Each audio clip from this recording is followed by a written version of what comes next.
A young hero, burdened by the loss of his father and best friend, reflects on his painful past. Despite his hardships, he knows he must face reality and move forward. He finds some comfort in his thoughts but ultimately returns to his responsibilities, heading toward the Massachusetts Institute of Technology to face new challenges. Riri Williams, a young scientist, was surprised when Dean Bryant brought a group of world leaders to her lab. They were visiting for a global summit and wanted to see her work. Although Riri was worried about the language barrier, Dean Bryant explained that they had portable translators, making communication easy. With this technology, Riri confidently gave them a tour of her lab, proud that her work was getting international attention. A visitor enters a scientist's lab and is shown two amazing inventions. The first is a visor that can see tiny details like blood and skin remnants at a cellular level, which the visitor finds gross. The second is a super strong metal plate that can withstand extreme pressure, making deep-sea travel safe. The visitor is impressed but overwhelmed, and decides they've had enough for the day. The scientist is happy to share their inventions and looks forward to creating more.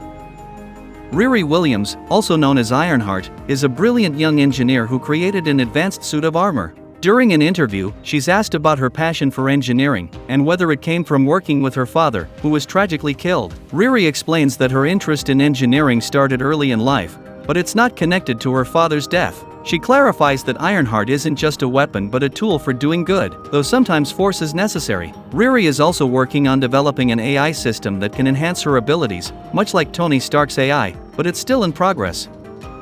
In a lab, a sudden and unexpected event occurs, startling everyone present. A machine or experiment seems to have gone out of control, which could have hurt someone. Ms. Williams, who runs the lab, apologizes, saying she's never seen anything like this happen before. A visitor criticizes her for the safety issue, suggesting she shouldn't be running the lab if she can't manage safety. Ms. Williams defends herself, saying that if the lab wasn't treated like a zoo with random visits, safety wouldn't be a problem. The visitor acknowledges the issue but says they'll discuss it later and leaves with the group. Ms. Williams sarcastically wishes them well but hopes they won't return to her lab since she's unsure of what caused the incident. Riri Williams, a young engineer, discovers strange and unexplained damage in her lab equipment, suggesting something unusual happened. While she examines the problem, someone interrupts, inviting her to lunch. She declines, saying she needs to fix the issue but appreciates the offer.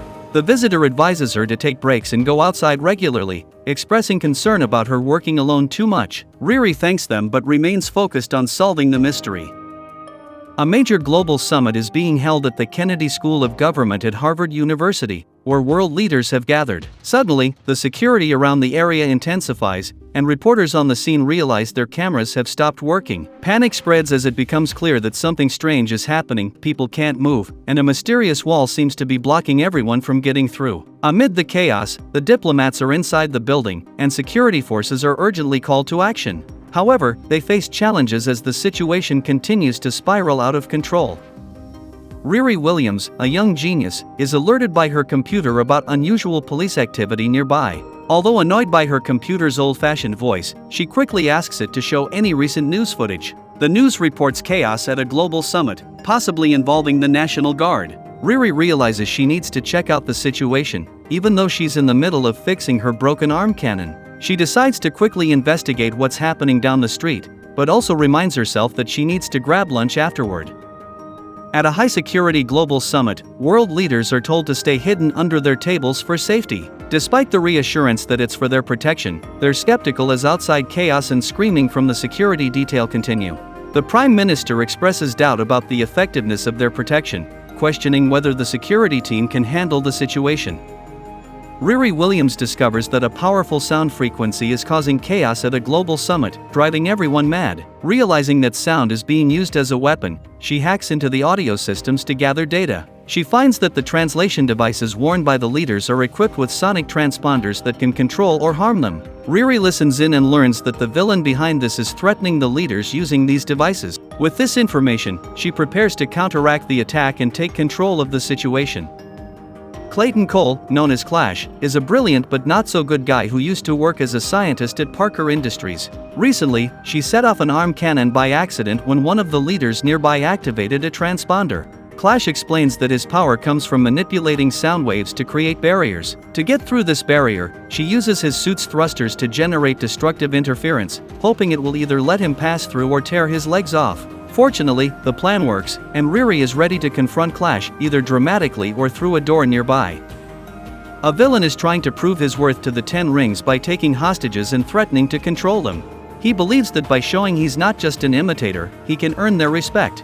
Despite trying kindness and redemption in the past, he feels betrayed and sees the world as full of hypocrites.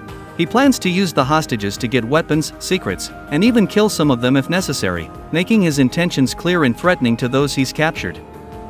Riri Williams, a young superhero, interrupts a villain who was about to harm hostages. The villain, feeling insulted by Riri's presence, mocks her and recalls his past battles with Spider-Man.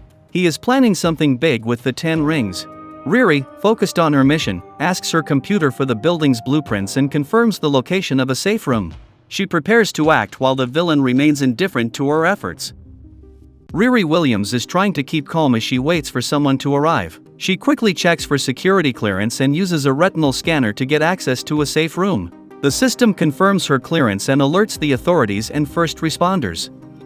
Riri feels relieved that help is on the way. A villain is angry and threatens a group of people, saying she can't save themselves one by one and has wasted his time. He plans to deal with them after he kills a child. The villain shouts in frustration and demands that they stop avoiding him and face him directly. Meanwhile, Riri is working on accessing a transmission signal and manages to hack it easily. She tells everyone to stay calm and instruct them to hold their breath and be ready to run when given the signal. Finally, they declare they're done with the current situation. Riri instructed group of people to stay underwater and remove their headgear. They're advised to escape from the building quickly. Although they can't get past barrier created by an enemy named Clash, staying underwater is key. This is because Clash's sound wave frequencies, which are designed to work with air, won't function properly underwater. Riri Williams, also known as Ironheart, impresses her opponent despite their confrontation. The enemy, who controls a dangerous barrier, mocks her for destroying their equipment, insisting that world leaders are still trapped and will suffer. Riri notices that the enemy is using the local power grid to control hidden devices around the building's perimeter and realizes this is a crucial detail in their fight.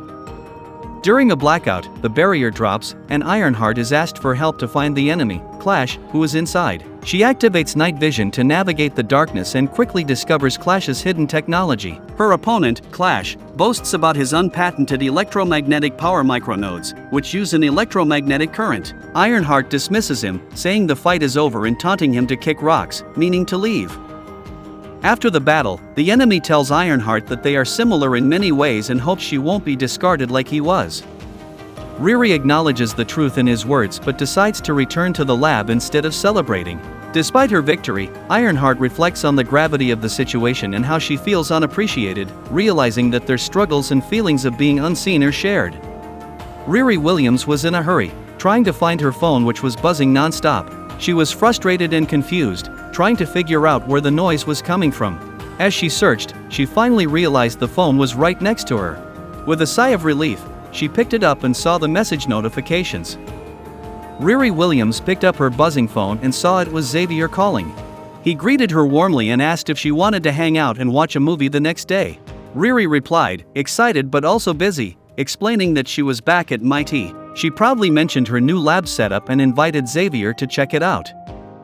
Xavier was impressed by Riri's work but wondered why she was at MIT so late, especially after a long day that had been on the news. Riri explained she was working on a new suits AI, an area outside her usual expertise, but she was teaching herself. Xavier admitted he couldn't sleep and, while watching Attack of the Spider People from Jupiter, decided to call her. Riri was surprised he had her number and asked how he got it. Riri, feeling a bit irritated, told Xavier she was fine and said goodnight. But Xavier, who had known Riri since they were kids, was concerned. Riri asked how he got her number, and Xavier admitted that his mom asked him to call her after talking to Riri's mom, who was worried that Riri didn't have friends at school. Riri was upset, thinking Xavier saw her as a charity case, and told him not to waste his time. Xavier tried to calm her down, explaining he just wanted to check on her. Just as Riri was about to hang up, she suddenly stopped him and asked what he really wanted. Xavier noticed something on Riri's table that looked like a Geordi visor from Star Trek. He asked if it was for an experiment or her suit. Riri, feeling embarrassed, quickly said it was for cosplay and called herself a nerdy loser with no friends. But Xavier surprised her by saying he actually liked Star Trek too, especially The Next Generation because of Geordi. They both got excited talking about how Deep Space Nine is underrated and how much they like the character Sisko. This shared interest made Riri feel more connected to Xavier.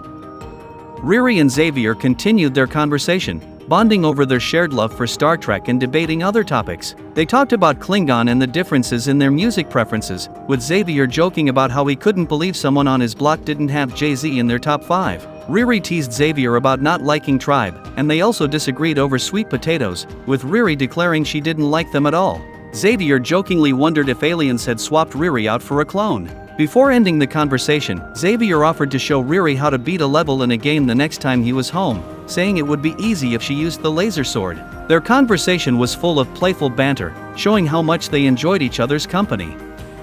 Xavier shared some of his music with her. Riri was amazed by his talent, especially how he used a Nina Simone sample, and she praised him for it.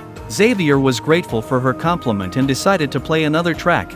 As they listened to the music, their conversation took a serious turn when Xavier suddenly asked Riri why she became Ironheart. Caught off guard, Riri was silent for a moment. Xavier quickly apologized, realizing it might be a personal question, but he was genuinely curious about her reasons for taking on such a big role. Riri tried to explain why she became Ironheart, saying she built the suit simply because she could. But Xavier pressed further, asking about her true motivations. He pointed out that coming from where they did, nothing in life was guaranteed, and they had both lost many people. Xavier expressed his deep concern for Riri, reminding her of the dangers she faced every time she put on the suit. He mentioned how her mom must be worried sick, and how he and others also worry about her safety. Xavier's voice was filled with emotion as he pointed out the harsh reality: Riri could die doing what she does. This intense moment left Riri with a lot to think about, as Xavier's concern made her reflect on the risk she was taking. Riri opened up to Xavier, sharing a lesson her stepdad used to tell her: those who move with courage make the path for those who live in fear. She explained that she was tired of being afraid and wanted to fly, so she became Ironheart. Even though her stepdad wasn't perfect, he tried his best, and now Riri feels like the least she can do is try to walk the path he laid out for her. As the conversation wound down, both Riri and Xavier admitted they were tired and decided to call it a night. Xavier told Riri that while he might not fully agree with her decision, he understood it. They said goodnight, agreeing to talk again the next day. After hanging up, Riri reflected on the conversation, realizing she was talking to herself, and knew she really needed to get some sleep.